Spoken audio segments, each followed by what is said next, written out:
The sunlight filters softly through the blinds of my apartment, nudging me from sleep. Next to me, a ridiculously good-looking guy is still fast asleep. What was his name again? Devin? Darren? Darius? Something with a D, I'm sure. I stretch my arms overhead and let out a long yawn, which stirs him slightly. "Hey, beautiful," he murmurs groggily, blinking at me.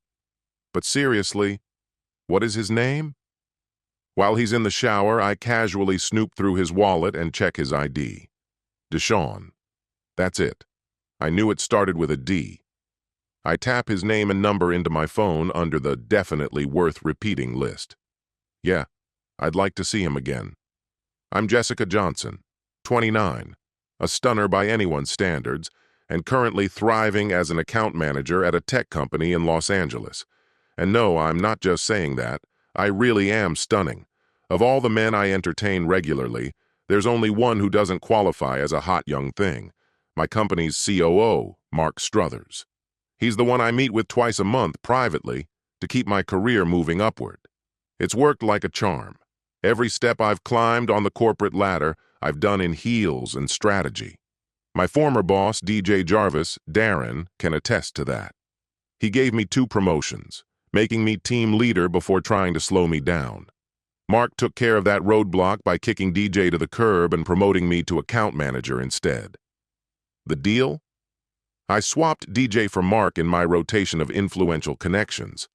Mark's not my type at all. He's 46, married with 3 teenagers. But that's not the point. He's my guarantee, my security. As long as I keep him happy, my title and pay keep climbing. Of course, not everyone applauds my success. Colleagues with more tenure and credentials often bristle when I'm the one chosen to lead. But what can I say? They're not me. Now they report to me. Right after wrapping my last meeting and passing off the evening's tasks to my team, my phone buzzed. Alicia's name lit up the screen. "Hey, love. Hope you're free tonight," she said.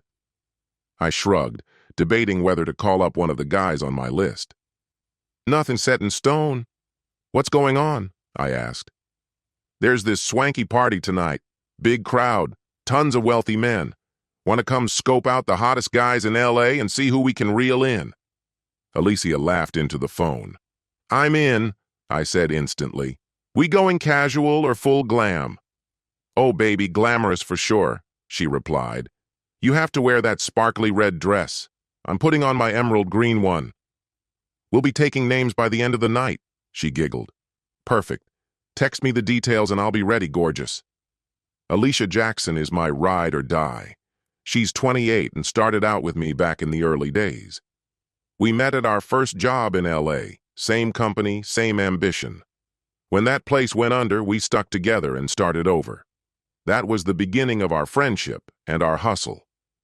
Both of us are smart, attractive, and unapologetically driven. We had one goal: rise to the top of our respective fields, whatever it takes. Another bonus of our friendship? When we go out together, we attract even more attention. Way more than I would on my own. Nights like tonight are part of our usual routine. Our social calendar is packed, our drinks are always comped, and we're never short on admirers. We keep things interesting, always. While I was curling my hair for the party, my mom called. She's always worrying about me, her main concern being that I'm still single. She thinks I party too much and that I'll never settle down. She never misses a chance to remind me that the big 3-0 is right around the corner, that I'm nearing the age where finding a husband and starting a family becomes a lot harder. According to her, all the good men are already taken. A part of me understands where she's coming from. Maybe I should start seriously looking for someone reliable, someone I could build a future with before time runs out. But honestly, I've been loving my life too much to settle down just yet. Marriage and motherhood have always felt like things I'd get to eventually, after the fun, after the career milestones. But now I'm starting to wonder, will eventually come sooner than I think? My job is thriving, and if things go according to plan, I'll be up for another promotion soon. Mark gave me his word, in exchange for my continued cooperation. The past 10 years? A whirlwind of parties, velvet ropes, endless nights, and too many gorgeous men to even remember. Alicia and I have truly lived. My mother would say we've gone overboard, though she doesn't know even half the story. Next chapter. The moment we stepped into the party, we were escorted into what could only be described as a grand ballroom inside a sprawling mansion high up in the Hollywood Hills.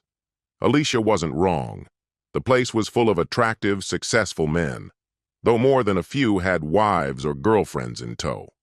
Not that it stopped them from checking us out like we were dessert. I've met this kind before.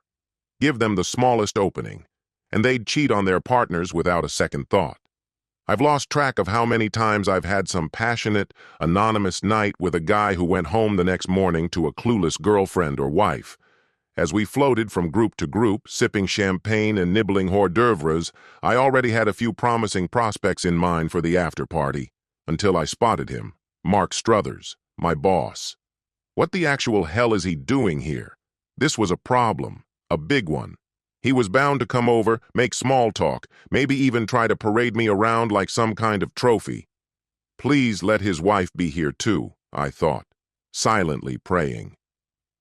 I made a beeline back to Alicia, who was deep in conversation with a very good-looking guy around our age.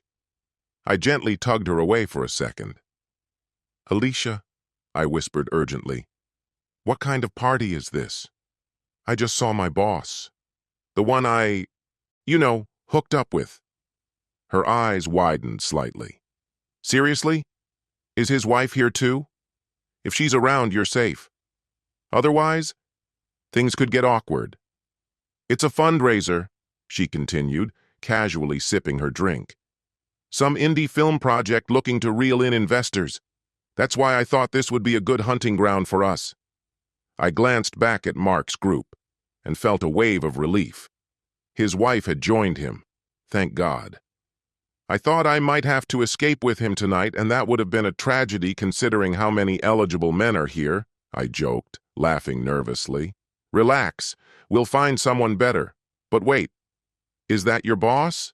The slightly balding one in the blue tie?" she asked, squinting. "That's him," I nodded. "And honestly, his wife looks way better in person than in those photos on his desk." "Who is that, though?" Alicia said, pointing with her eyes toward the man standing next to Mark.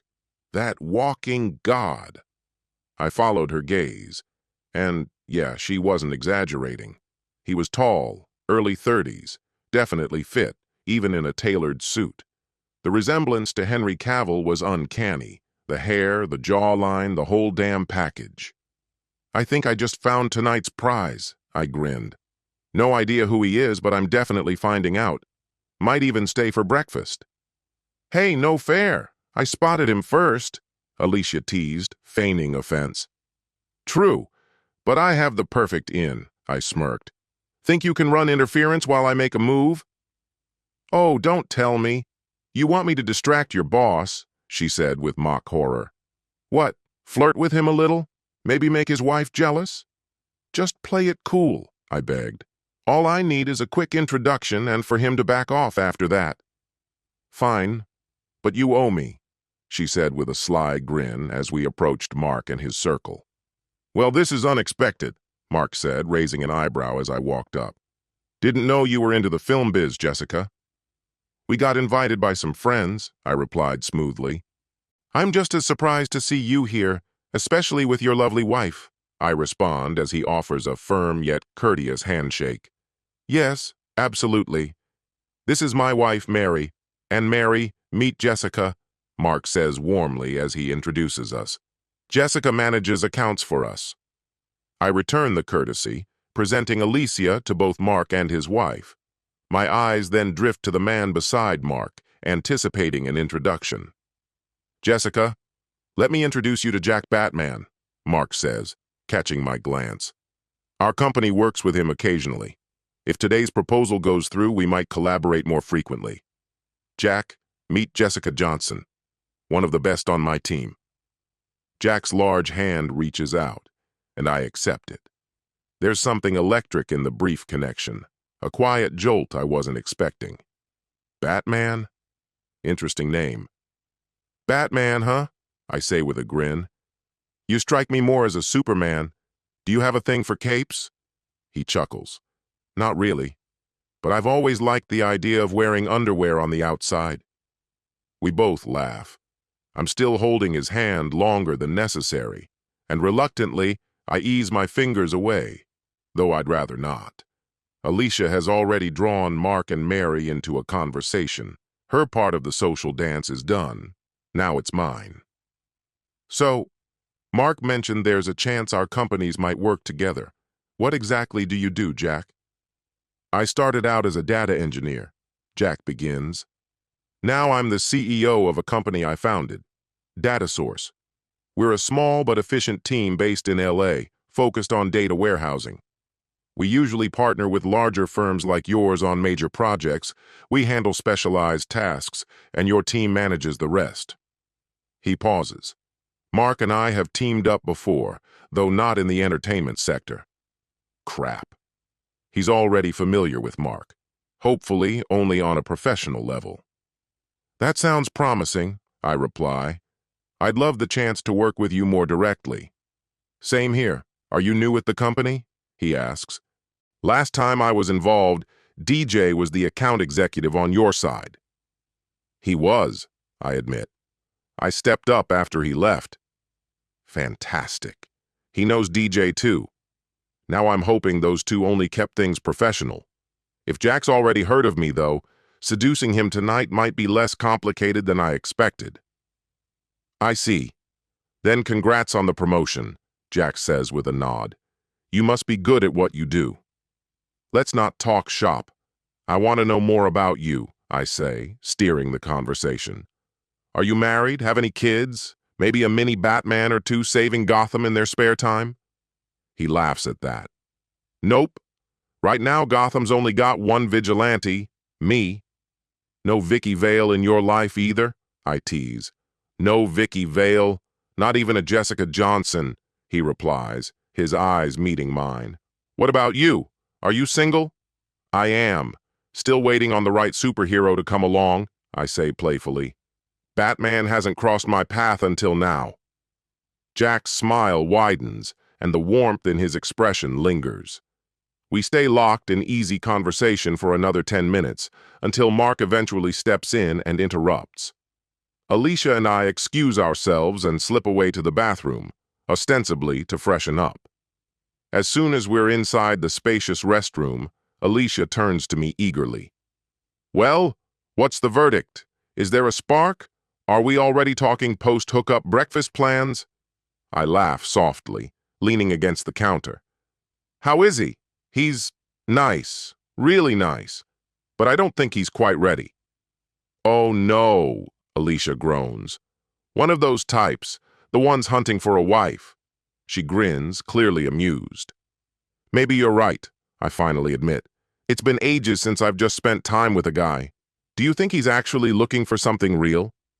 It's possible, Alicia responds. There's only one way to find out. When you talk to him again, let him take the lead. Don't drop any obvious hints that you're just in it for fun. If he's serious, he'll suggest meeting up in a few days, not rushing into something tonight. Yeah, I guess you're right. Honestly, I'm not even sure what I want right now. Maybe going out with him is exactly what I need. Wait, Jess, are you being serious right now? Are you really considering starting something with this guy? Alicia's tone is sharp. Have you forgotten why we're even here? This trip isn't about finding husbands. Maybe a sugar daddy, sure, but a husband? No way. Relax, I tell her. I'm just thinking out loud. Besides, maybe this will finally shut my parents up about grandchildren. They might leave me alone for a while. Yeah, right, Alicia laughs, clearly amused. You? Playing the good wife? Devoted and traditional? I can't help but laugh, too. She's right, after all. The truth is, trying to start something meaningful with Jack would be a fantasy. He already knows about two of my former bosses, the ones I used to climb the ladder. There's no way he could look at me seriously now. When we left the bathroom, we mingled with the rest of the party guests. I didn't want to seem too eager or clingy by sticking to Jack all night. I wanted to observe him, see how he reacts when I'm talking to others. Does he even care? Turns out he does. I've caught him glancing my way more than once. He's watching me quietly as I chat with other men. And he's interrupted a few of those conversations, almost possessively. Every so often I shoot a quick look back at him, just enough to let him know, I see you. You're the one I'm really interested in. Eventually, I head back toward the group from work. Alicia doesn't follow this time. She's already found someone worth her time. I slip in beside them, trying to position myself opposite Jack, away from my boss, hoping he won't start in with any annoying small talk. A couple I haven't seen before joins the group, clearly older, maybe in their 60s. The woman immediately starts chatting with Jack. "It's been such a long time, Jack," she says warmly. "And I'm terribly sorry about Brittany. She was such a lovely, intelligent woman. No man should have to go through what you did, losing both a wife and a child so young. Your mother told me you've thrown yourself into your business lately. I hope things are going well." "Thank you," Jack replies, his voice quieter. "It's hard to believe it's been 4 years already. But yes, the company's doing well. I appreciate you asking, Mrs. Thompson." "Oh, please, Jack, just call me Darlene," she says with a gentle laugh. "You only called me Mrs. Thompson when you were still in short pants." She smiles, then glances toward me. "And who's this lovely young lady with you? Should we be expecting an announcement?" Jack smiles politely. "That's Jessica Johnson. She works with Mark. We might end up collaborating again soon." "Ah, so it's business," Darlene replies, sounding slightly disappointed. "I was hoping there was something romantic happening here. You deserve happiness, Jack. I know it's not easy, but sooner or later you have to let yourself move forward." "I know," Jack says, "and I will, eventually."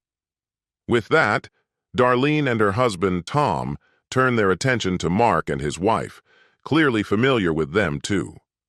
Darlene and Tom are longtime friends of my parents, deeply entrenched in the Los Angeles elite. My mother has probably already vented to her about how hopeless I am romantically. Jack leans toward me and murmurs, "Sorry for pulling you into that." I smile at him, brushing it off. "Don't worry about it, Jack. Can we go somewhere quiet to talk? Someplace where we won't run into people who already know us?" "Sure," Jack says, as I gently lace my fingers through his, and together we walk toward a vacant table near the bar, away from the crowd. "Would it be okay if I asked about your wife? About everything that happened?" I speak quietly as we sit across from each other. "I don't mind," he says. "It's what everyone brings up sooner or later. They ask how I'm holding up, say they're sorry, offer their condolences. But really, you don't have to ask unless you want to."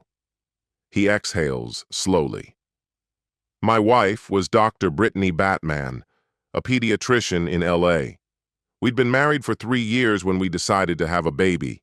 She was 6 months pregnant when a teenager, high and fleeing from the cops, ran a red light and hit her car. I lost them both that day. That was 4 years ago. That's the story." I place my hand gently over his. I feel the weight of his grief, even now. "Darlene and your mom seem worried you've buried yourself in work. Have you had any kind of relationship since then?" "No," he says without hesitation. "I just haven't wanted to. At first it was too painful to even think about moving on. Lately it's more that I can't stand the idea of starting over. I don't do dating apps, and I can't stand the idea of meeting women at bars or clubs. Those places feel shallow to me, like meat markets. I only showed up tonight because of work obligations." "Wait, so you haven't been with anyone in 4 years? Not even a single night?" "Not once," he says simply. "I don't see the point in meaningless flings. I don't enjoy casual fun for its own sake. It just feels hollow and self-centered. I'd rather steer clear of all that." His words hit me hard, like a slap I didn't see coming. His honesty was clear. He's not looking for anything. and maybe by extension not looking for someone like me. If I had any sense, I'd find a graceful way to exit this conversation and talk to someone who shares my interests, someone who might want what I want. But I can't pull away. There's something about Jack I can't quite walk away from. I want to figure him out, understand him, draw him in. I've never met a man I couldn't eventually win over, never failed to make someone desire me. But Jack? Jack is a mystery I can't yet solve. And what about you, Jessica? He asks. You mentioned you're single, so never married? Or just not married right now? Or have you, like me, given most of your time to your job? I've never been married, I tell him. And yeah, my work is a big part of my life. It means everything to me right now. My mom's always pushing me to settle down, though, I add with a small smile. I think she just really wants grandkids. Jack chuckles. Mine's the same. After everything that happened, well, I think she tries not to pressure me, but it won't last. It's because they care, I say. They want us to be happy. I know, and I'm thankful they care that much, he replies. We sit and talk for a while longer. I remember what Alicia told me, to let him lead the conversation, not to push too hard to keep my eagerness in check. So I wait. I let the moment guide us.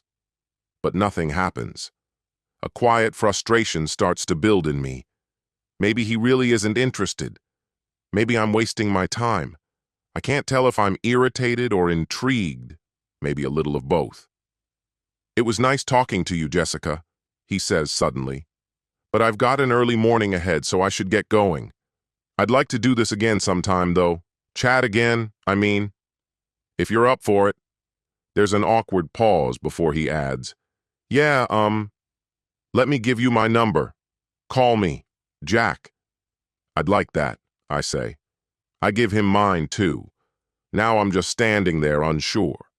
Part of me still wants to find someone hot to bring home, like I'd originally planned for tonight. But now I'm second-guessing everything. Why do I suddenly care whether Jack sees me doing that? Why does it matter? And then there's my boss to think about. There's just too much going on tonight. I need to get out before I make a mess of things. I spot Alicia. She's ready to leave with her guy. And we say quick goodbyes before slipping out of the party together. During the Uber ride back to my place, I impulsively message one of the guys I've previously hooked up with, someone who lives nearby and has stayed on my mental maybe again list. He responds quickly, and soon enough, he's heading over. At least I can make the most of tonight. Morning light filters into my apartment as I glance at the sleeping figure beside me. Jared. But instead of comfort, a wave of regret hits. I don't want him here. I want him gone.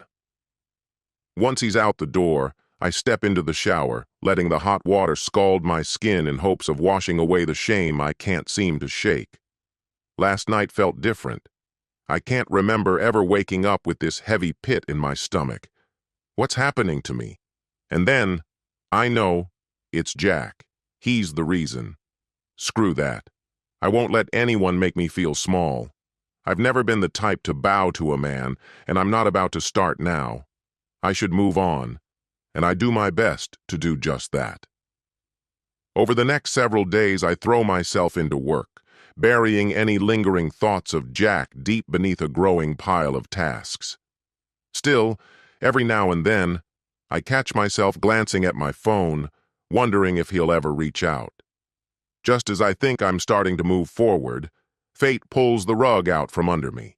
He's suddenly back, right there in the office, stepping out of the conference room alongside my boss, Mark.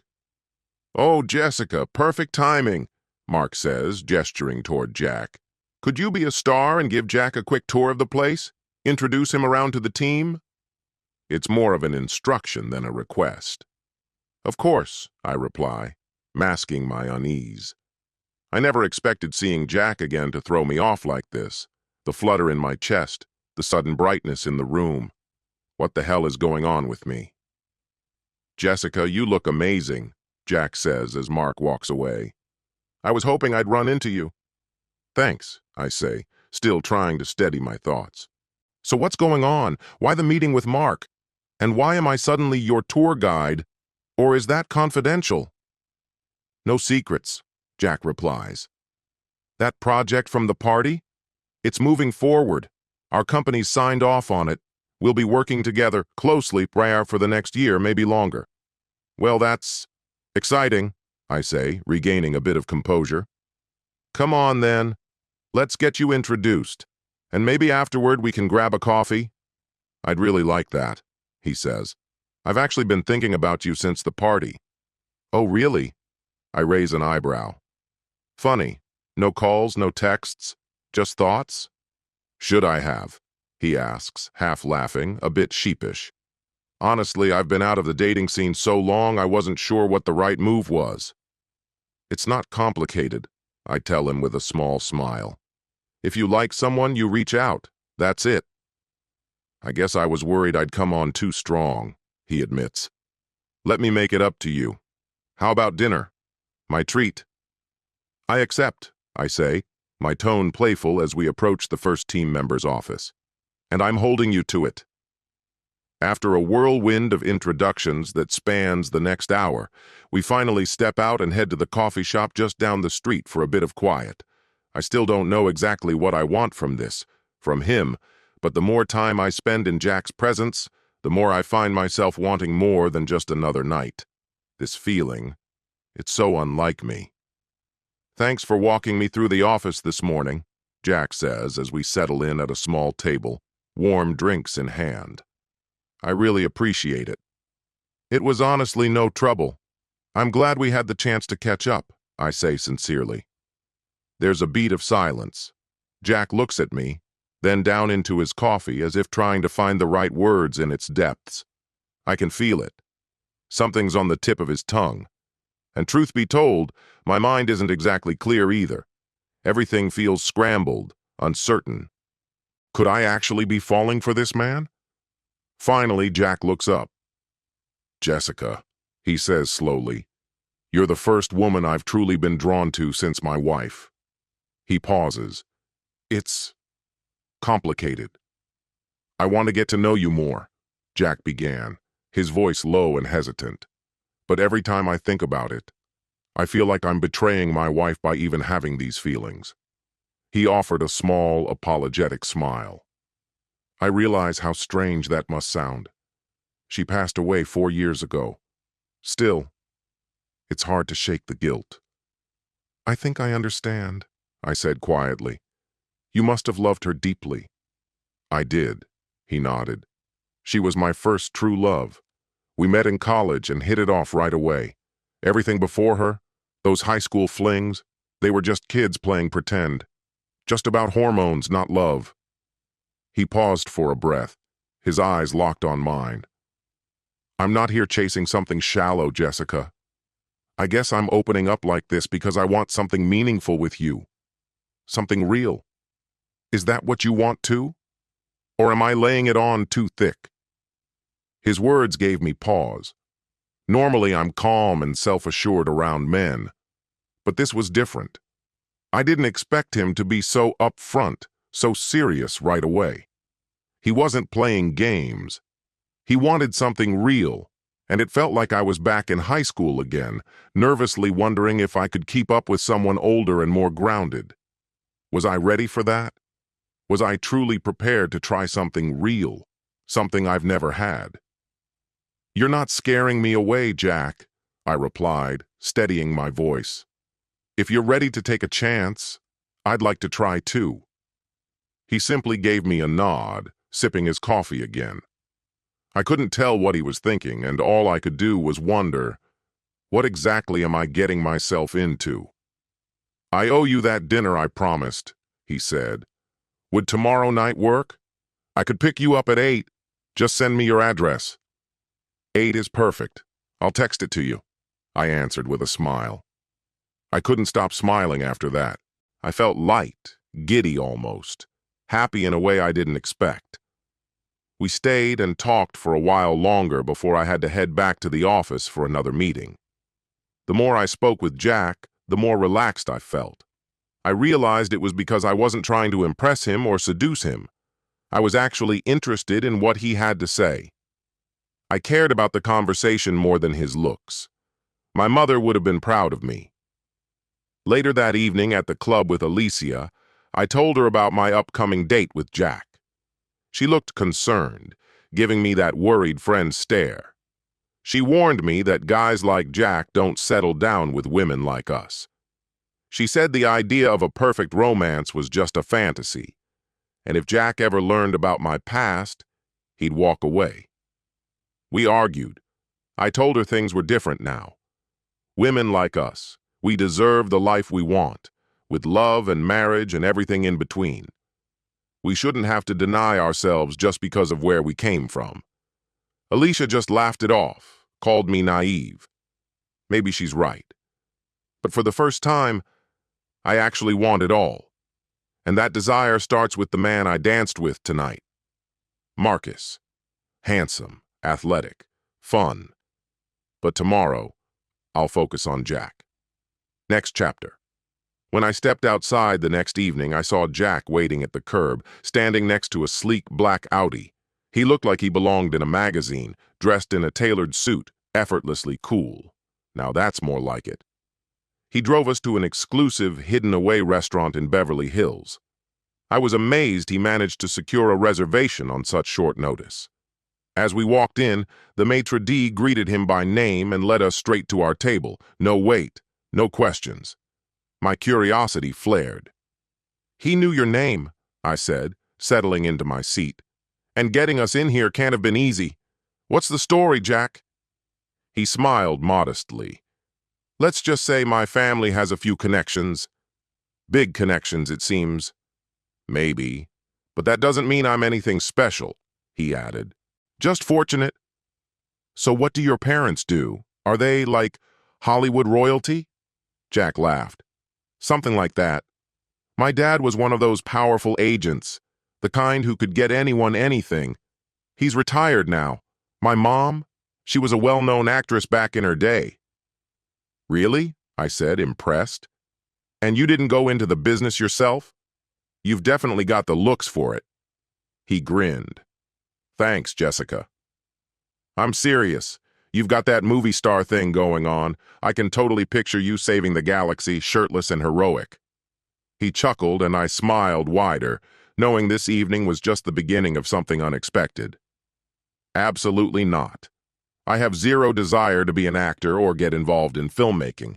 Everyone I grew up around always seemed phony, so wrapped up in their own egos. Most of them care only about recognition, wealth, and how many women that combination can bring them. They're willing to lie, manipulate, and backstab without even blinking if it means getting ahead. Honestly, it sounds just like corporate life or modern dating. People don't always receive what they're handed. More often than not, they have to fight for what they want or let it slip away."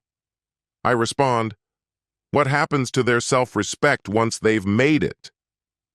Do they ever think about the damage they left behind, the people they stepped over to get there? What kind of success is that really? Are we talking business or relationships?" I ask, smirking. "Probably both," comes the answer. At the end of it all, you need to be able to live with yourself, stay loyal to your own moral compass, and resist the urge to cut corners. But anyway, this isn't exactly the dinner topic I hoped we'd land on tonight. I'm glad we met, Jessica. Same here, Jack. You're different from the men I usually meet. Oh? How so? Well, most of them are like the kind of guy you were just describing. They'll say whatever they think they need to in order to get what they want. And I'm guessing what they wanted, most of the time, was you. Yeah, and sometimes they got it. Does that bother you? Jack, we're not in high school anymore. I know full well that most women I meet at this stage have a past, just like I do.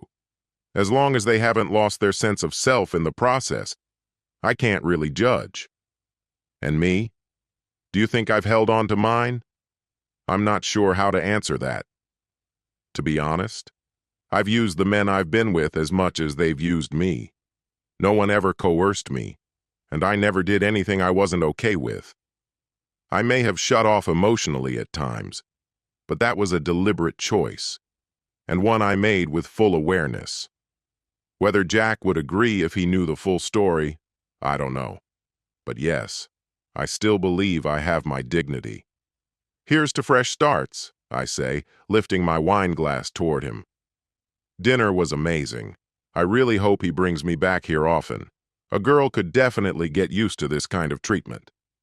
That's why it stings a little when, after taking me home, all I get is another kiss on the cheek. Does he have any idea how badly I want him right now?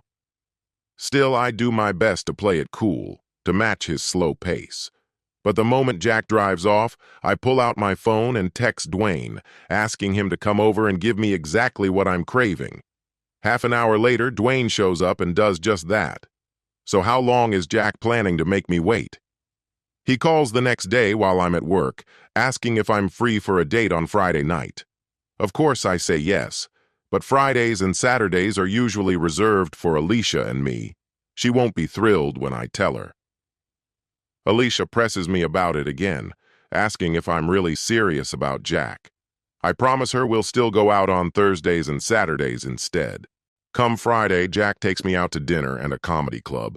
And surprisingly, I really enjoy myself. The next night, Alicia and I hit a downtown club where we pick up two guys and all head back to my place. Tuesday rolls around and Jack takes me out again, our third official date. I'm not used to having to wait this long to get what I want. It better be worth it. Well, I don't have to wait anymore. After he drops me off, I ask him to come in for a cup of coffee.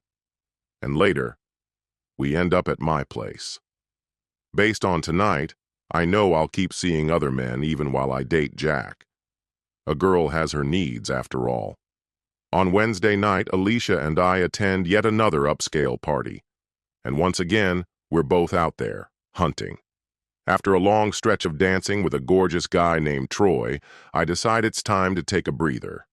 I grab a drink and join Alicia to cool down. He's definitely got potential, Alicia observes, especially with those moves. No kidding. And he's a great kisser, too, I respond with a smirk. Seriously? You two just met out there on the dance floor and you already managed to kiss him? It was during one of the slower songs, I explained, chuckling.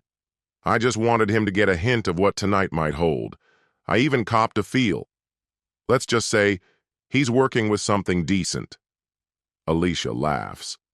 And to think I used to worry that you were serious about Jack. You should have known better, I tease.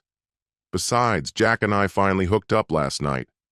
I was starting to think it would never happen. Let's just say, I didn't exactly walk away satisfied. I need Troy tonight to make up for it. Still laughing, Alicia raises a brow. Wait, are you saying Jack didn't deliver? He's fine, I admit with a shrug, but he's a little underwhelming in some areas. So what now?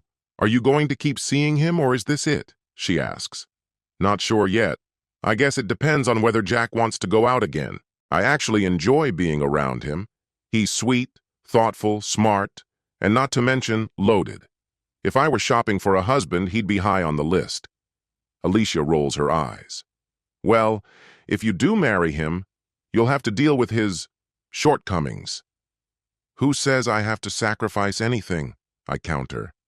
I've been seeing Jack for a couple of weeks now and still getting everything I need elsewhere. Why change the formula? Wow. You really like walking the edge, don't you? Alicia says with a sly grin. But if you're serious about juggling both, I'm cool with sharing you with Jack. For now. Later that night, after I showed Troy the door, my thoughts circled back to Jack. What exactly am I looking for with him? If marriage isn't the end game, then why am I still playing this charade? Do I even want a future like that? I'm turning 30 soon. Am I really prepared to go through life without letting anyone get too close? A part of me wants something real, something steady, with a man who actually gets me. But then again, what about the thrill, the freedom, the fun that comes with a different guy every week? Could I really toss all that aside for Jack? Or maybe I could have it all, like I joked with Alicia. Maybe I could find a way to balance both worlds. Honestly, I think I could marry him. It's been 2 months since Jack and I had our first date, and every single one since has ended in my bed. We just spent 3 full days together, non-stop. Alicia's not too happy about it. She keeps complaining about flying solo all the time. But tonight, Jack has a work thing, so I finally have a night out with my best friend again. When I spot her waiting outside the club, she's not alone. A tall guy is standing beside her. "Hey, sorry I'm late," I call out. "You look incredible, and I see you've got a new addition." I glance toward the guy next to her. "Hey, gorgeous, meet DeAndre," Alicia says. "DeAndre, this is my best friend, Jessica." I say hello to both, and we head into the club together, chatting casually. As we sip our drinks and make small talk, I start wondering, is DeAndre just a random hookup, or is there something real brewing between him and Alicia? When he excuses himself to grab another round, I lean in. "Okay, tell me the truth. DeAndre seems into you. Is this more than a one-night thing?" Alicia smirks. "Well, seeing as you've been off the market lately, I figured I'd give Normal a try, too. I've had too many nights alone recently. He's a good guy, and amazing in bed, which doesn't hurt." "Wait, are you saying he's your boyfriend now?" "I'm saying I'm test driving the idea, seeing if I can spend every night with one guy without losing my mind." She laughs loudly. "Good for you, honestly," I say. "I'm glad it's working out, because I actually have something I need to talk about too." "Let me guess, you're finally done with the hot but useless guys?" Alicia teases. I grin. "You know me too well." "That's exactly what I suspected. I can sense you haven't really been enjoying your time with him lately, especially with how rarely you two are together. You're anxious about him, aren't you? Scared that Jack might find out about the others?" "Yes, I know I once said I wanted to have it all. Both worlds, both lives. But I'm starting to realize that might not be realistic. Lately, I haven't even had a second to breathe. It's just been a constant cycle, leaping from one man's embrace into another's. I can't live like this anymore. Something has to give. I laid it all out. Thank God I still have DeAndre. Without him, I'd be completely alone right now. But if you're really trying to make it work with Jack and me, then do it for real, Jess. Don't half-ass it. Step up and be the woman he deserves. Maybe you'll find that being a wife actually suits you, that it's more fulfilling than you ever expected. And just so we're clear, if you two end up getting married, I still expect that bridesmaid spot. Don't you dare forget that. And don't worry, if it comes to walking down the aisle, I'll be exclusive. No side flings. So, when's the celibacy supposed to kick in? Is tonight your final hurrah, or have you already locked it down for good?" Alicia teases, just as DeAndre makes his way back to our table. "Nope, shop's closed. No more treats to hand out." I laugh with her, appreciating the moment. When I get home, I fight the urge to dial up one of the last few names still lingering on my list. No, like Alicia said, if I'm going to take this seriously, I've got to actually commit. In a strange way, there's this calm settling over me, a kind of stillness I haven't felt since I was a kid. For the first time in a long time, I feel content, genuinely content. I'm not chasing after anything, not a new man, not some big work win. Wait, oh God. I forgot about Mark. What the hell am I supposed to tell Mark? We had a deal. And if I tell him I've stopped sleeping with him, things could go south. Maybe it won't destroy my job. But let's be honest, it probably will. He's not the type to take chances. Stick to the deal, or he'll find a way to force me out. Maybe if I explain that I'm committed to Jack now, Jack, whose company we literally rely on, maybe then Mark will be reasonable. I've worked way too hard to just walk away now. The next day, I managed to schedule some one-on-one time with Mark under the guise of project updates. But the truth was, I needed to address our arrangement now that I'm with Jack. Unfortunately, Mark didn't even pretend to be sympathetic. He told me straight. He doesn't care who I'm with. We have an understanding. And if I go back on that, he's done backing me. No more promotions, no more protection, no favors. Staying here would quickly become impossible. Worse, he let it slip that he knows I've been hooking up with DJ too. But unlike me, DJ won't suffer, because others already know about what's been going on. If I make noise, Jack will be the first to hear everything, about Mark, about DJ, about all of it. So I reluctantly agree to continue the farce, at least for now, to keep the peace. That smug, vile grin he gave me when I finally caved. It made my skin crawl. How the hell did I get myself into this mess? Is this job really worth enduring this kind of filth? Okay, so I'm not thrilled that I still have to deal with Mark, but it's not the end of the world. At least that's what I thought. Until Jack casually mentions the following week that he's now doing some work for another company. And not just any company. One where Darren DJ Jarvis, my old boss and fling, is leading a new division. I know Mark will keep quiet. He's got too much to lose. But DJ? He's got no reason to stay silent. If anything, he has every incentive to blow the whistle and get back at me. Before, I wouldn't have cared what DJ might say about me. But now, I have Jack. And I hate to admit it, but I'm terrified of losing him. No, it's more than fear. It's the dread that Jack might learn the truth and never look at me the same way again. Just the thought makes my stomach tighten. I've always been the one in control. I could take what I wanted from men. They'd hand it over willingly, blinded by my looks. Men were tools to use, discard, and forget. But Jack is something different. He has some strange power over me that I never intended to give. I never let him take it. And yet somehow, he did. He didn't give me what I wanted. He gave me what I needed, the way a parent gives a child what they don't know they're missing. In just a few short months, I became more dependent on him than I've ever been on anyone else. And now, what if I can't be that for him? How did I get here, caring more about someone else's heart than protecting my own? One thing is clear.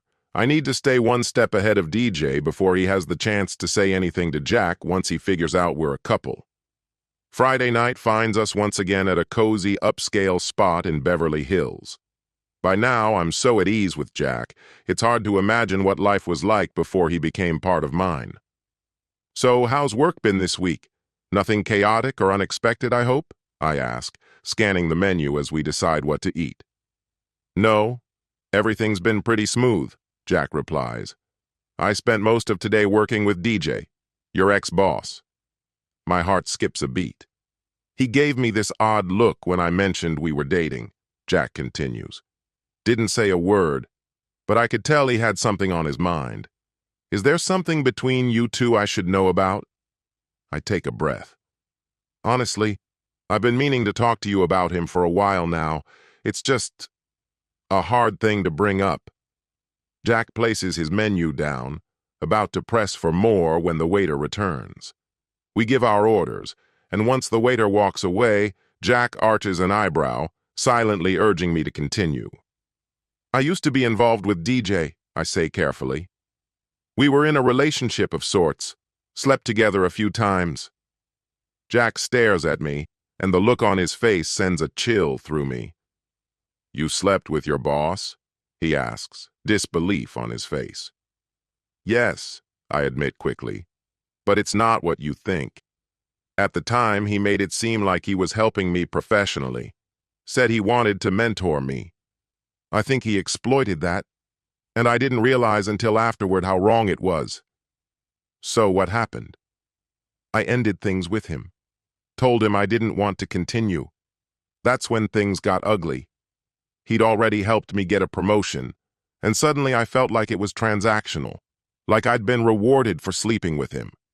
Jack listened silently, his expression unreadable. When I made it clear I wouldn't sleep with him anymore, he threatened to fire me. I felt trapped, so I filed a harassment complaint.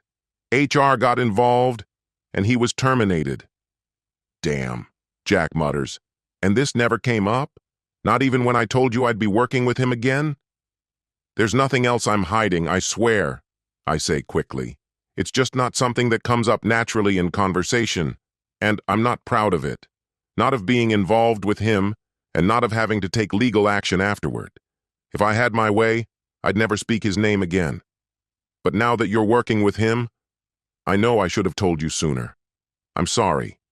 I really am. I'm just embarrassed by the whole thing.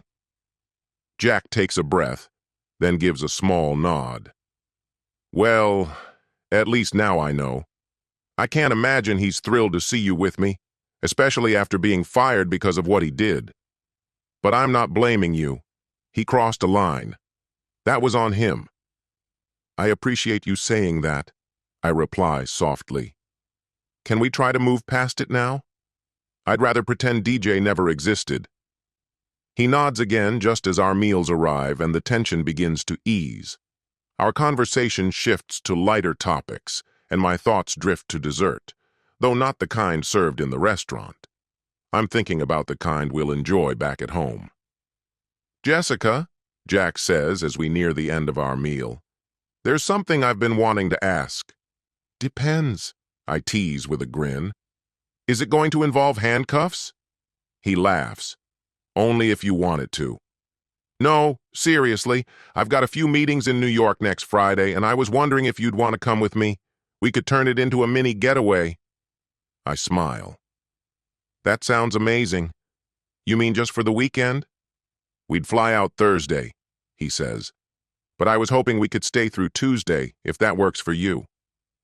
I'll check with Mark, but I should be able to swing it.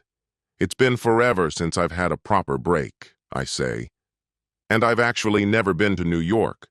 I'd love to explore the city. We'll see, I say, uncertain. But chances are we won't make it beyond the hotel room. I can't make any promises, Jack says, his grin spreading warmly across his face. Really? I reply, nudging his leg gently with mine beneath the table. Now I'm really excited for New York. Jack settles the check without hesitation, and before long, we're headed back to my place.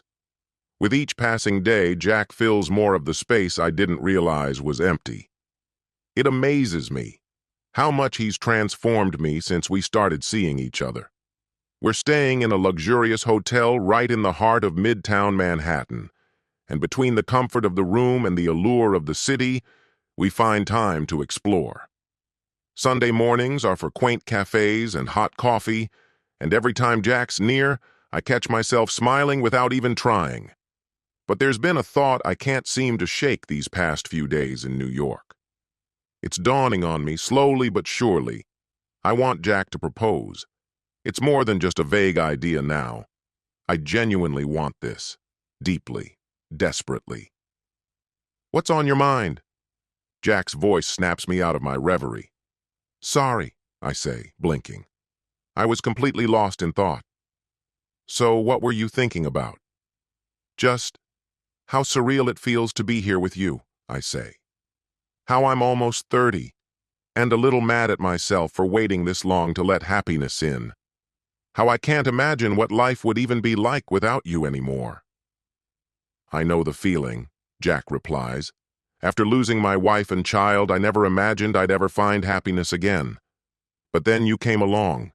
You gave me a second chance at life. A real one. I nod silently, emotion thick in my throat. God, I want this man to be my husband. Maybe he just needs a small push in that direction. What if we made New York our tradition? I offer, trying to steer the conversation. Came here every year, just us. I'd like that, Jack says thoughtfully, like our own little anniversary. Yeah, I smile. A way to always remember this weekend, something we could celebrate year after year. Without a word, Jack slips a hand into his pocket, drawing out a tiny velvet box. My breath catches. He's a step ahead of me. Again. My eyes go wide as he lowers himself to one knee and flips open the box, revealing a dazzling diamond ring. Jessica Johnson, he says, looking straight into my eyes, will you marry me? Oh my God, I gasp. Yes, yes, Jack, I'll marry you. We embrace, kiss, hold each other tightly. Somehow he always knows what I want, often before I do. He must have planned this trip with the proposal in mind all along. How did I get so lucky? And yet, with Jack, it's more than luck. It's real. It's deeper than anything I've ever known. Maybe this is what being in love truly feels like. The following weeks pass in a blur. I manage to stay loyal to Jack, well, except for Mark. And I'll admit, I miss those wild nights with Alicia. After all the years we spent living that carefree lifestyle, it's hard not to feel its pull. Being with Jack feels like hitting pause on all that, but I know myself. I'll crave that freedom again once the honeymoon phase wears off. Just recently, Jack asked me to move in with him. I told him I'd love to. His place is gorgeous, but I told him it would take me a few weeks to get my stuff in order. The truth is, I need those weeks to figure out if I can really walk away from everything else, from everyone else. Maybe I'll take one last taste before giving it all up. Maybe Alicia and I need one more night on the town. Jack's out of town, business in Vancouver, so this could be my final chance to be sure of what I want. Alicia didn't hesitate when I suggested clubbing again. She's still seeing DeAndre, but that's never stopped her from having her own fun on the side. She even told me she had a surprise planned for tonight, an engagement gift, she said. As we pull up outside the club, I feel a familiar excitement rise inside me. You look stunning, I tell her, sipping on my vodka martini. So what's this surprise you've been teasing me with? Alicia laughs, her eyes glittering with mischief. Think of it as my engagement gift to you. Sure, I'm 2 months late, but once you see it, I think you'll agree. Better late than never. No DeAndre tonight? I told him this evening was just for us. Something special. I care about him truly. But sometimes, a little change keeps life interesting. So DeAndre doesn't fulfill you? He's not everything I need. And let's be honest, if Jack completely satisfied me, I wouldn't be sitting here with you, would I? We're in for a wild night. Just wait. Alicia chuckles. Maybe she has a point. If Jack really was all I wanted, wouldn't I feel complete with him alone? Yet I love him, deeply. I can't picture my life without Jack. So what am I doing here? Why does this night excite me so much? Right then, as if rehearsed, 4 men approach and join our table.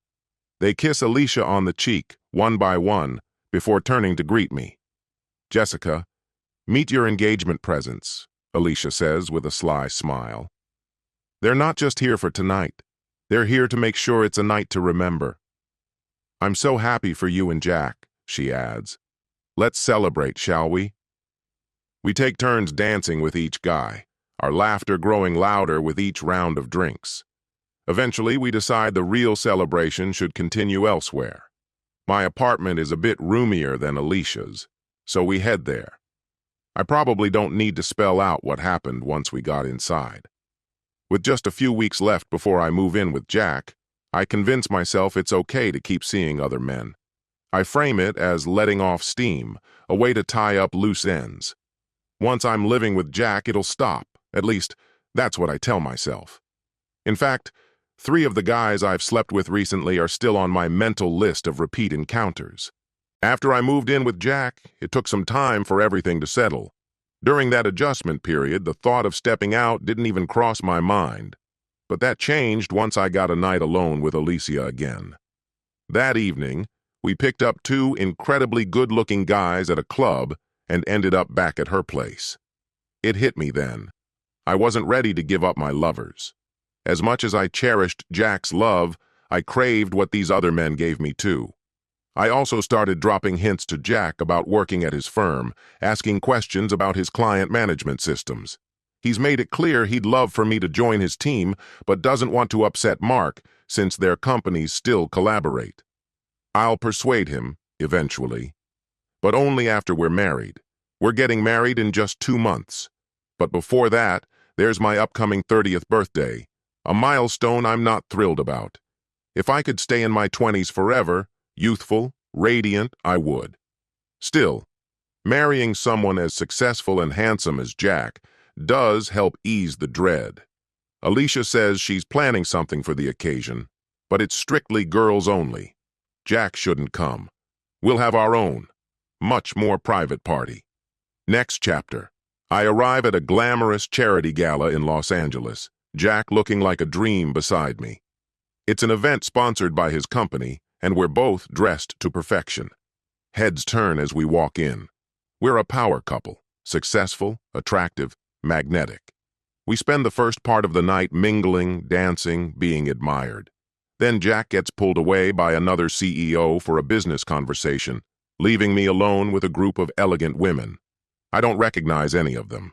It's clear they're all trophy wives, beautiful, well-dressed, but lacking substance. Not one of them seems to have earned her place here through intellect or drive. Eventually, I glance around for Jack, but he's nowhere in sight. Bored, I decide I'd rather wander the city than stay and endure this shallow, small talk. As I turn to leave the group, I nearly bump into someone tall. He turns around and I freeze. It's Jason. I know him. "Well, look at this," he says with a smirk. "Jessica, you finally figured out how to look stunning with your clothes on." "Jason," I say. "Wow, it's been ages. What brings you here?" He grins. "I could ask you the same thing. Looking for a rich guy to entertain you tonight or hoping to relight the spark between us?" I roll my eyes. "Neither. I'm here with my fiancé, though he's been dragged off to talk shop somewhere." "Is that so? Funny. I don't remember agreeing to be your fiancé." "He must be completely clueless about how you spend your free time." "Exactly, and I'd rather he stayed in the dark." "Relax, I'm not about to spill your secrets, but I'd like us to reconnect, you know, like old times." "I've heard you've been cozying up to not just one, but two of my exes lately. Kinda makes a girl feel excluded." Jason smirks.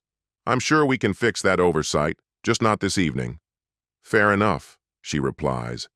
"I'll hold you to that. Just don't make me wait forever." "You have my word. Talk to Alicia. She'll slot you in soon enough, okay?" We exchange parting glances before drifting back into the crowd. I weave through the bustling ballroom, eventually crossing paths with one of the elegant trophy wives I chatted with earlier. Flashing a radiant smile, she latches onto my hand and pulls me away from the others. What's her angle?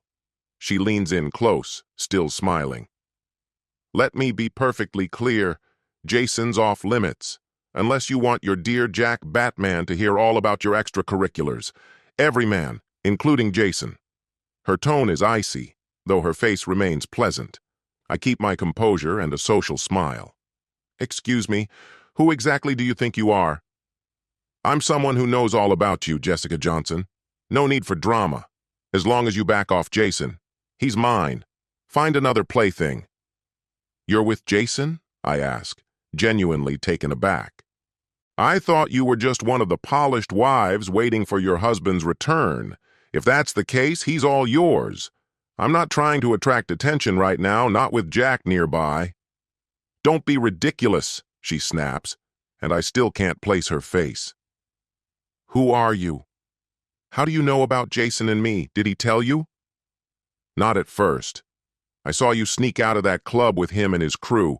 The rest I got out of him later." "Hold on. You know me and Alicia? You saw us with those guys?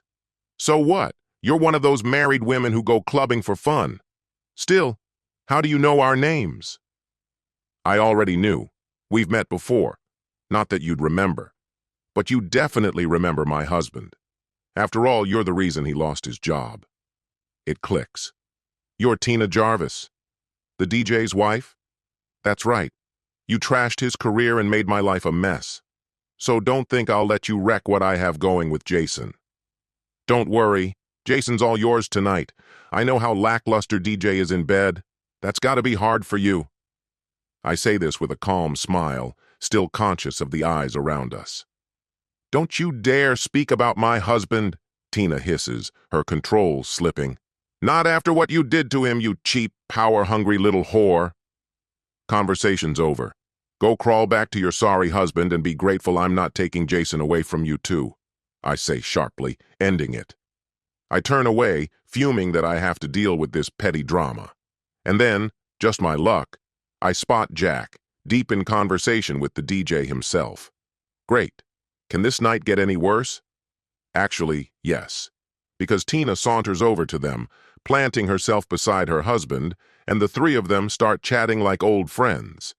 There is no way I'm going near that group right now. I slip out onto the balcony, needing a moment alone in the cool night air.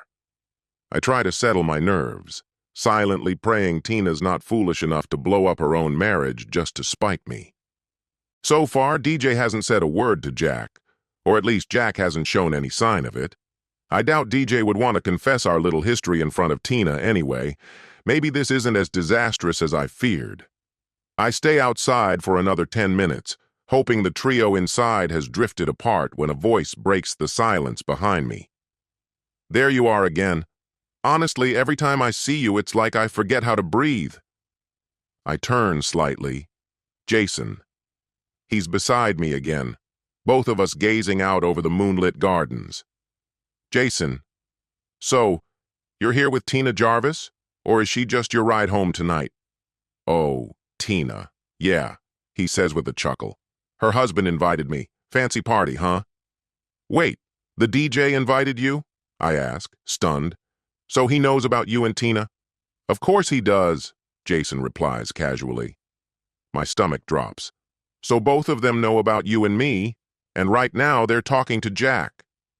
I start backing away, alarm rising. Jason catches my hand, gently holding me in place.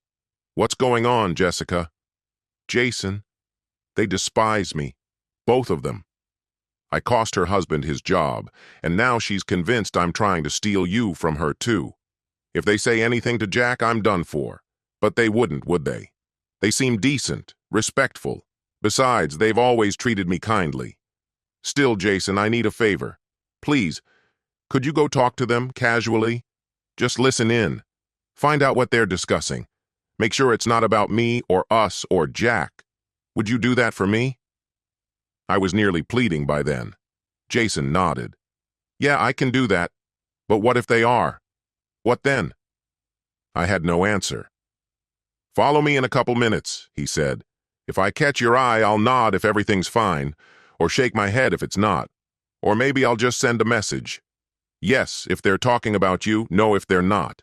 Sound good? Yes. Good. At least I'd have a few seconds to prepare myself, say the right thing, before walking in. Jason turned and disappeared back into the house. I stayed behind, clutching my wine, trying not to come apart. I was trembling. Jack couldn't find out. Not like this. I'd never been this terrified. This completely lost in dread about what might happen next. I took a sip of wine, hoping the alcohol would settle me, lend me even a hint of calm or confidence. Who was I kidding? I was a wreck. A few minutes passed. Then I couldn't wait anymore. I turned and stepped through the doorway into the ballroom. I scanned the space, looked toward the area where Jack had been earlier talking with Tina and the DJ. Jason should have been with them by now. If he'd seen me, he might have gestured. But no one was there. Not Jack. Not Tina. Not Darren. Not Jason. Panic struck like a punch to the chest. Where were they? I forced myself to stay calm, inhaling deep, steady breaths. Slowly, I moved around the room, searching the crowd with growing anxiety. No sign of Jack. After making a full lap, I veered toward the adjacent rooms, smaller lounges where guests had wandered to talk and relax. Room by room, I walked past hushed conversations and clinking glasses, but they weren't in any of them either. That left only one place, the front of the building, the entrance. Outside, a few guests lingered in small groups, chatting and smoking under the soft lighting. But Jack wasn't among them. Neither was Tina, or Darren, or Jason. My pulse quickened. My stomach turned cold. I pulled out my phone and sent a message to Jack. Where are you? I've been looking everywhere. The minutes dragged until my screen finally lit up with his reply. I went home. Don't follow me. I can't do this right now. Maybe not ever. My heart dropped. They told him. They told him. A crushing weight slammed down on my chest. It felt like the sky was caving in, like I couldn't draw a full breath. Oh my God. Jack knows. He knows. What do I do? What can I do? I collapsed to my knees on the stone steps outside the door, phone in hand, eyes frozen on the screen. This couldn't be real. He couldn't know. But he did. My body trembled violently. I was in shock. Somewhere nearby, a voice tried to reach me, but the words were muffled, distant. A man crouched beside me, gripping my hand gently, saying something. But it was like I was underwater. Everything was blurry, dim, then darkness. When I opened my eyes, I was seated in a chair indoors. A soft voice spoke beside me. "There you are. You're okay, sweetheart," the woman said. "Just take it slow. You're going to be all right." What happened?" I asked, my head still foggy. "Shh. Just breathe. You're safe now. You were outside. We brought you in." Her voice was kind. "Stay still for a bit. Take a few deep breaths for me." I did as she said, and it helped a little. But the moment clarity returned, it all came flooding back. Jack. I had to find Jack. I try to rise, but my legs are still unsteady. The woman beside me reaches out, steadying me with a gentle grasp. "Don't rush it.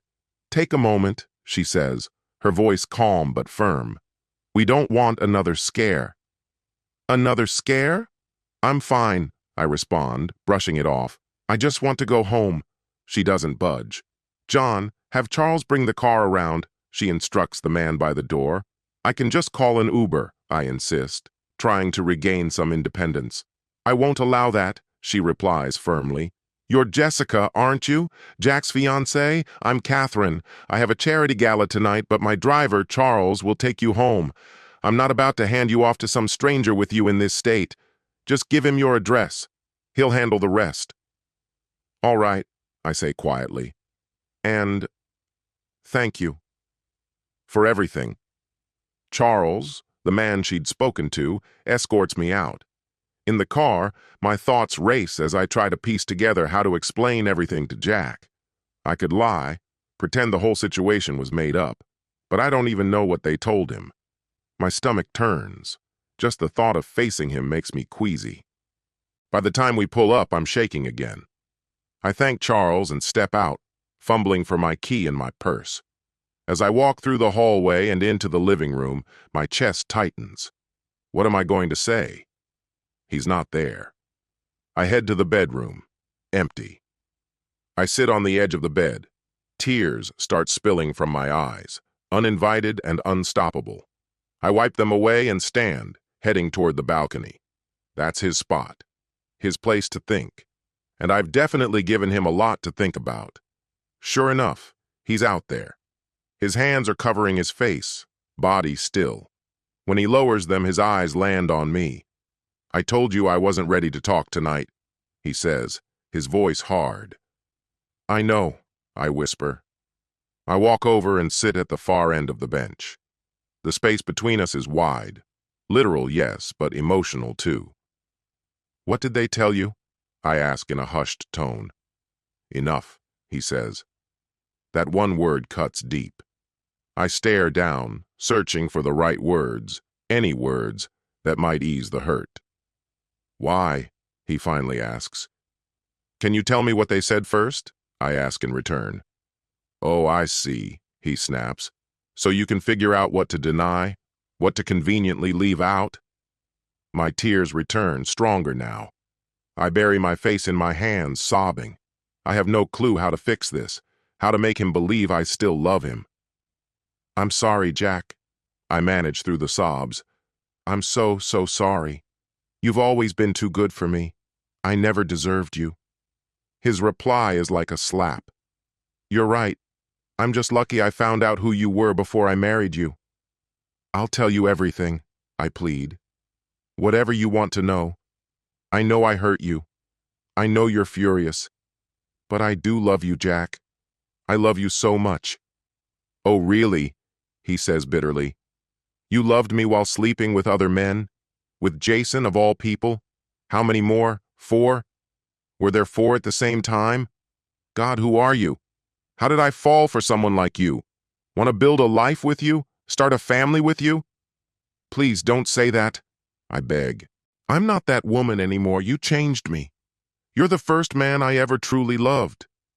I love you, Jack Batman, I cry, and I would do anything, anything to make you see that.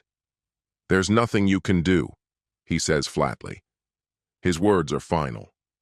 I go quiet. He's right. There's nothing I can say right now that will undo the damage. I try to catch my breath, to keep my emotions from spiraling again. You never answered me, he says. Why? Why did you do it? Was I not enough for you? Was there something I didn't give you? Have you been mocking me this entire time? No, I whisper. Never. I've never known anyone as kind and good as you. This wasn't your fault. Please don't ever think it was. This was on me. I'm the one who did it, not you, I say as I swipe away the tears streaking my cheeks. Why would you do this? Why Jessica, of all people? Don't you at least owe me an explanation? Because I couldn't stop it. Because it's who I've always been. I've had flings, one after the other. I tried walking away from that life, for you. I honestly did. But eventually, I caved. The urge to chase something new just never went away. So that's it? That's your justification? Jack asks, exhaling sharply. You're just calling yourself a slut and moving on? Maybe I am. But I'm not the only one. Plenty of women live this way. We're not sitting around waiting for some perfect man to save us anymore. We've got our own goals, careers, and sometimes casual relationships. It's just how things are now. And honestly, I'm done apologizing for it. Maybe it's time I actually tell Jack the whole truth, for once. So let me get this straight, he says. Wanting a loyal partner, someone who isn't out drinking and hooking up every other weekend, that's asking too much now? Possibly. We all lie to you, Jack. We all wear masks to keep men like you around. You think someone like Tina Jarvis is different? That she's the kind of girl worth settling down with? Don't drag Tina and Darren into this, he snaps. You're not exactly painting yourself in a great light. Aren't I? I respond, voice rising. I don't know what they've said, but Tina's furious at me today because she's convinced I'm trying to take Jason from her. Funny thing is, she and her married friends go out to the same clubs Alicia and I go to. They flirt with the same guys, play the same games. There's a sharpness in my tone now. I can feel it building. So what? I'm supposed to thank you for at least not making me sit back and watch it all happen? Jack's voice drips with sarcasm. How generous of you, Jessica. I'm just being real with you, I murmur. I know that after tonight, you probably won't ever want to see me again. So let's stop pretending. Let's put all the lies to rest. Ask me anything. I'll give you nothing but the truth. What do I even have left to lose? Jack doesn't hesitate. How long? How long after we started seeing each other did you sleep with someone else? I look down. I never really stopped. That first night you dropped me off after our date? You kissed me on the cheek and left. I wanted something more, but it wasn't there. So I messaged a guy who lived nearby. We were probably in bed before you even got home. Jack leans back, shaking his head slowly. But earlier, you said you tried for me. When was that exactly? How long did it last? Around 2 months in. It lasted until you asked me to move in with you. That's when it hit me. This was real. A home, a future, possibly a marriage. It scared me so much I felt like I had to sabotage it before it swallowed me whole. You're terrified of commitment, Jessica. You realize that, right? Jack's voice is soft but firm. Believe me, I know. It was brutal trying to quit something that had become second nature to me. For years, I thrived on meeting new people, getting dressed up, feeling wanted. I was constantly out on dates, constantly chasing the next spark. But I never let them in. Not really. No one ever touched me emotionally. Until you. You were the first person I actually loved. And still, it wasn't enough. Jack shakes his head. So what is it about these new guys that keeps pulling you back? Is it the thrill? The compliments? The attention? All of it, I confess. You're feeling down, you go out, and suddenly there are 3 different men telling you how beautiful you are. It's a high, one that's hard to give up. You're always the most stunning woman in the room. You've been told your whole life that you can have it all, anything you want, whenever you want. After a while, it's hard not to believe it, and harder not to crave it. So let me get this straight. You're a commitment-phobic narcissist with a taste for chaos? What's next? Should I brace for you to confess you enjoy torturing small animals? I shoot Jack a glare full of defiance. Well, since we're being honest, Jack, is there anything else you'd like to accuse me of? This isn't something I'm going to say twice. Did you ever actually enjoy being with me? Or did you just assume that, now that you're 30, marrying someone like me was your last logical step? I loved being with you, Jack. Every second. More than I ever thought I could. More than I dared to hope. I know it probably sounds empty now, but I mean it. I'm not saying this just to make you feel better. You've always been the only man I truly fell for. And no matter what happens, you always will be. Then tell me why, he demands. Why you threw it all away? For what? Some stranger to flatter you? To give you a few nights of attention? It makes no sense. You say you couldn't control it, whatever that means. But damn it, Jessica. I was ready to give you my whole life, and all you wanted was to keep playing games with other guys. I honestly don't get you. I know, I whisper.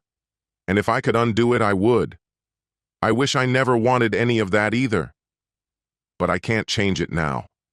I'll just have to live with what I've done. One last thing, Jack says quietly. Were you planning to keep having fun with other men, even after we were married? I don't know, I answer. Maybe. Probably. Alicia's throwing a surprise party for my birthday next week. I wasn't going to tell you. Somehow I think there's something broken in me. Yeah, he replies coldly. But that won't stop you from going, will it? Even after everything that's happened? I guess I'll still go, I admit. Alicia will probably say it's exactly what I need after the breakup, that I should get out, enjoy myself. Funny how it's that kind of fun that got me here in the first place. There's one big difference now, Jessica. And what's that? I ask. You're 30. Now you get to be like Tina, bitter that a younger, prettier girl caught the guy you couldn't keep. But even Tina has a ring on her finger, someone to go home to at the end of the night. You? You're just going back to your empty apartment. I hope it's everything you imagined it would be. I turn my face away, unwilling to let him see that maybe, just maybe, he was right. I couldn't bear to give him that satisfaction. Well, that's it then, Jack says. Call Alicia. Have her come get you and pack up your stuff. You're not staying the night. Hell, I hope this is the last time we ever speak outside of work.